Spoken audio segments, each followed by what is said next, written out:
Pemirsa, Presiden Joko Widodo beserta istri melaksanakan sholat Idul Adha 1445 Hijriah di Simpang 5 Semarang, Jawa Tengah. Sementara Wakil Presiden Maruf Amin melaksanakan sholat Id di Masjid Istiqlal, Jakarta.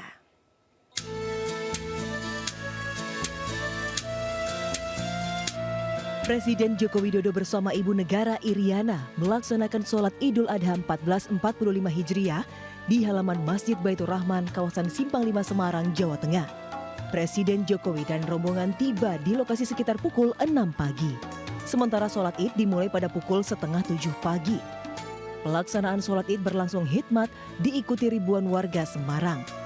Sejumlah menteri dan pejabat turut mendampingi Presiden Joko Widodo, di antaranya Menteri PUPR Basuki Hadimulyono dan Forkopimda Provinsi Jawa Tengah. Usai sholat Id, Presiden Joko Widodo menyerahkan hewan kurban sapi berjenis limosin seberat 1,2 ton kepada pihak Masjid Baitur Rahman. Rencananya, hewan kurban ini akan disembelih pada esok pagi dan didistribusikan kepada 650 warga. Sementara Wakil Presiden Ma'ruf Amin melaksanakan sholat Id di Masjid Istiqlal, Jakarta Pusat bersama ribuan jemaah yang berdatangan sejak subuh. Mayoritas jemaah didominasi rombongan keluarga. Sholat Id dimulai pada pukul 7 pagi dipimpin Imam Besar Martomo Malaing. Sementara khotib yang bertugas adalah Amin Suyitno, Kepala Litbang Kementerian Agama, dengan tema Semangat Idul Adha, hadirkan cinta dan kepedulian sosial. Dari Semarang, Jawa Tengah dan Jakarta, Tim Liputan iNews melaporkan. Warga di berbagai daerah juga antusias melaksanakan sholat Idul Adha 1445 Hijriah. Di antaranya di Masjid Al-Akbar Surabaya, Jawa Timur dan area Gasibu Kota Bandung, Jawa Barat.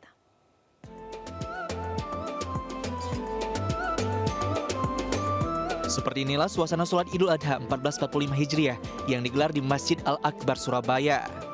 Ribuan warga dari wilayah Surabaya, Sidoarjo, dan Gresik, Jawa Timur dengan khusyuk melaksanakan sholat Id di masjid terbesar kedua di Indonesia ini.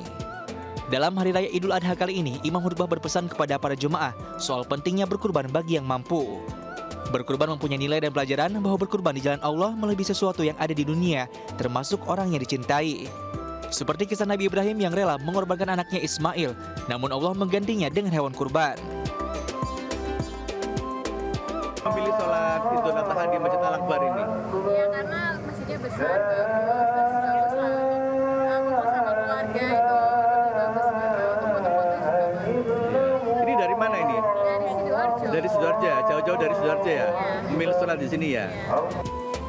Sementara di Kota Bandung, Jawa Barat, ribuan warga antusias memadati area Gazebo untuk mengikuti sholat Idul Adha 1445 Hijriah. Ribuan jemaah menjalani sholat Id dengan hikmat dan mendengarkan khutbah oleh Kiai Haji Dede Suherman.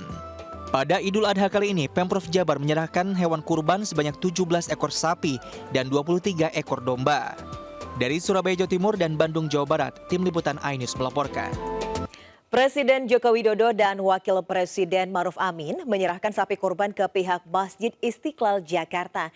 Hingga siang ini pihak Masjid Istiqlal telah menerima sedikitnya 62 hewan kurban. Usai pelaksanaan sholat Idul Adha 1445 Hijriah, Wakil Presiden Maruf Amin menyerahkan secara simbolis hewan kurban miliknya sekaligus mewakili penyerahan hewan kurban milik Presiden Joko Widodo ke pihak Masjid Istiqlal, Jakarta. Dua sapi jenis limosin seberat 1,3 ton dan 1,2 ton ini diserahkan kepada Imam Besar Masjid Istiqlal Nasaruddin Umar. Hingga Senin siang, Masjid Istiqlal menerima 62 hewan kurban yang terdiri dari 50 ekor sapi dan 12 ekor kambing. Menariknya, terdapat 22 ekor sapi kurban yang berasal dari pihak non-muslim, salah satunya dari Gereja Katedral. Pemotongan hewan kurban Masjid Istiqlal akan dilakukan Selasa esok dengan sistem pembagian yang telah ditetapkan. Sementara di Masjid Agung Al-Azhar di Jakarta Selatan, pemirsa melakukan penyembelihan hewan kurban Idul Adha 1445 Hijriah hari ini. Salah satu hewan kurban milik Wakil Presiden terpilih Gibran Raka Buming Raka. Dan sudah ada rekan Esra Ambarita di Masjid Agung Al-Azhar. Esra, bagaimana proses penyembelihan hewan kurban di sana, Esra?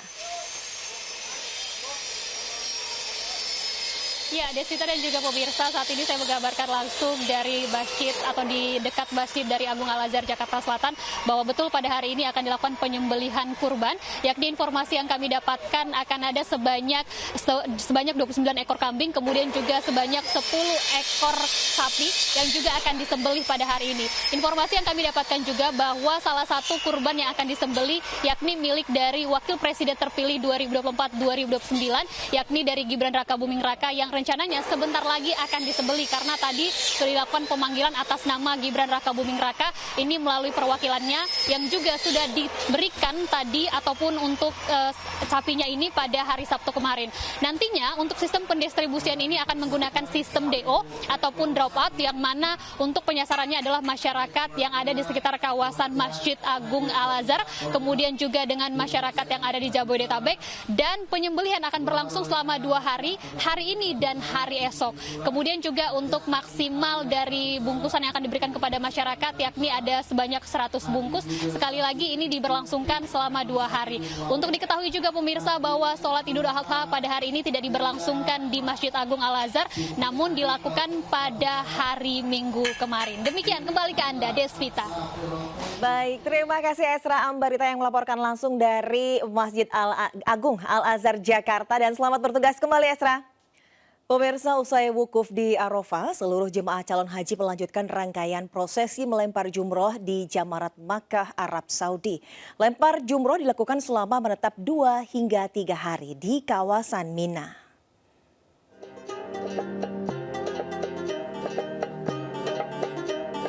Jemaah haji seluruh dunia melanjutkan rangkaian ibadah dengan lempar jumrah Aqobah di Jamarat Makkah, Arab Saudi.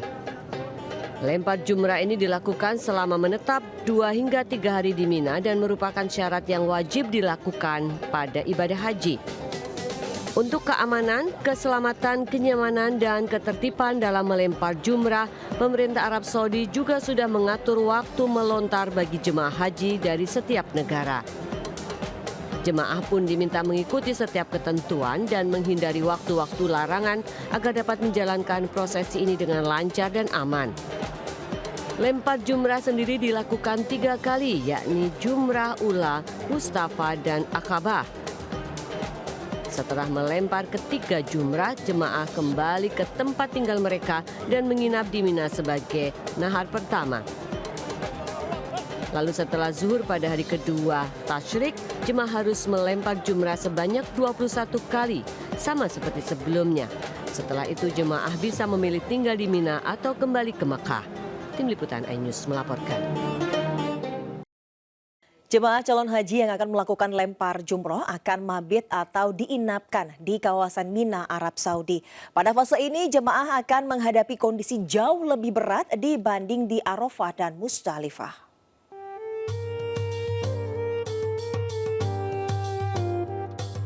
Usai dari Arafah dan Musdalifah, aktivitas jemaah haji akan terpusat di kawasan Mina dengan mabit atau menginap selama 2 hingga 3 hari.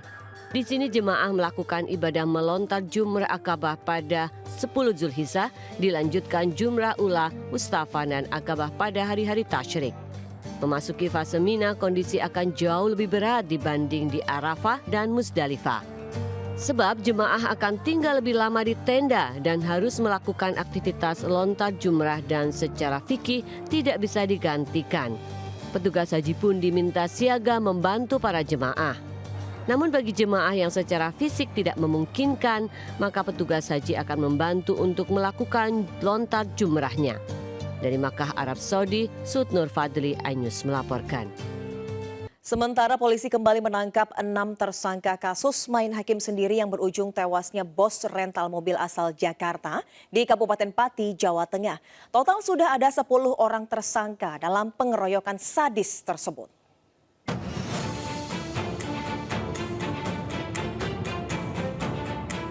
Polisi kembali menangkap pengeroyok bos rental mobil asal Jakarta, Burhanis, di Desa Sumbersoko, Kecamatan Sukolilo, Pati, Jawa Tengah. 6 tersangka berinisial SU, STJ, SA, AK, NS, dan SHD memiliki peran yang berbeda. SU berperan mengejar dan menarik korban. STJ dan AK menginjak dan memegangi korban. SA memukul korban dengan batu sementara NS dan SHD memukul serta menendang saat korban sudah mengalami luka berat. Keenam tersangka yang merupakan warga Sukolilo ditangkap saat bersembunyi di kebun dan hutan. Kini total polisi telah menetapkan 10 tersangka pengeroyok bos rental mobil asal Jakarta. Jadi jumlahnya semuanya adalah 10 orang yang perannya sudah cukup bukti, sudah bukti permulaan cukup bahwa yang bersangkutan adalah terlibat dalam kasus 170. Kalau itu bukti permulaan cukup, tangkap, bukti cukup, tahan. Itu perintah saya. Sebelumnya bos rental mobil bersama 3 rekannya hendak mengambil mobilnya. Sesuai lokasi GPS, mobil berada di desa Sumbersoko. Setelah berhasil mendapatkan mobilnya, pemilik dengan kunci cadangan hendak membawa mobil. Namun diteriaki maling dan kemudian korban dikepung dan dihajar warga. Selain menjadi bulan-bulanan masa, mobil korban juga dibakar. Berdasarkan keterangan polisi, pemilik kendaraan tewas setelah dilarikan ke rumah sakit. Dari Pati, Jawa Tengah, Lazarus Sandi, iNews melaporkan. Pemirsa, warga diresahkan kemunculan puluhan ekor monyet liar di pemukiman kawasan Serang, Banten. Kawanan monyet masuk ke rumah warga hingga mengacak-acak perabotan untuk mencari makanan.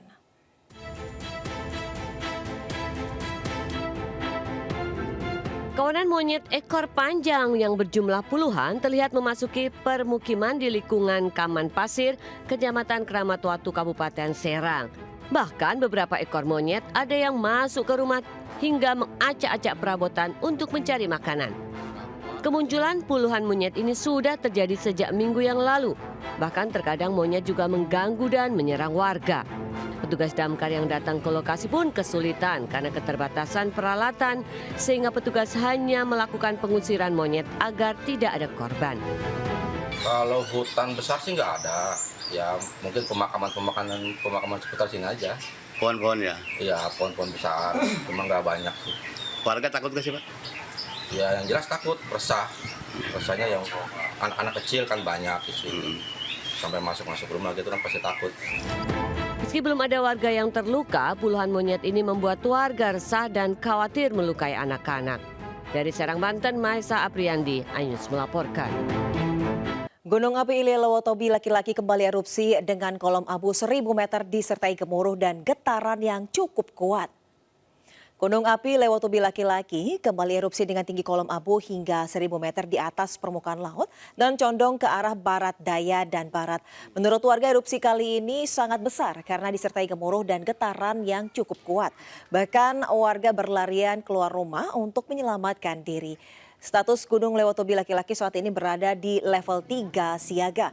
Masyarakat pun diimbau tidak melakukan aktivitas dengan radius 3 km dari puncak gunung. Pemirsa, libur panjang akhir pekan dan Lebaran Idul Adha dimanfaatkan warga untuk menikmati berwisata bersama keluarga, termasuk kawasan wisata Puncak Bogor, Jawa Barat.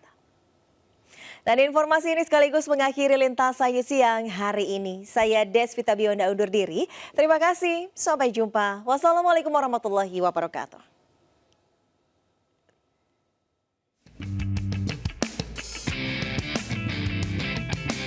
Kawasan wisata di Megamendung Bogor, Jawa Barat dipadati pengunjung yang menghabiskan libur akhir pekan dan libur Idul Adha. Para pengunjung datang bersama keluarga menikmati berbagai wahana seru dan edukatif untuk anak-anak. Tak hanya bermain di wahana, anak-anak juga bisa berinteraksi dengan hewan seperti memberi makan kambing dan kelinci. Wah, seru banget kan? Hingga kini, wisata Puncak masih menjadi destinasi primadona para pelancong yang hendak menghabiskan waktu liburan bersama orang tersayang. Ya, kalau menurut saya sendiri di sini seru sih, apalagi untuk kumpul keluarga juga ya, buat anak-anak, karena banyak kita bisa berinteraksi dengan hewan, karena kalau di tempat lain mungkin ada hewannya tapi kita nggak bisa berinteraksi banyak gitu. Tapi kalau ini kita bisa megang dengan bebas, tapi memang harus jaga diri juga. Tak hanya kawasan Puncak, mengisi liburan juga bisa dilakukan dengan cara berkemah di objek wisata Natural Hill di Desa Kertawangi, Kecamatan Cisarua, Kabupaten Bandung Barat. Para wisatawan bisa menikmati suhu udara yang sejuk dengan hamparan alam terbuka yang luas dan hijau. Keseruan semakin terasa karena pengunjung juga bisa sambil membawa kendaraan mereka sendiri hingga ke area camping ground dan menggelar tenda di sebelahnya. Tim Liputan iNews melaporkan.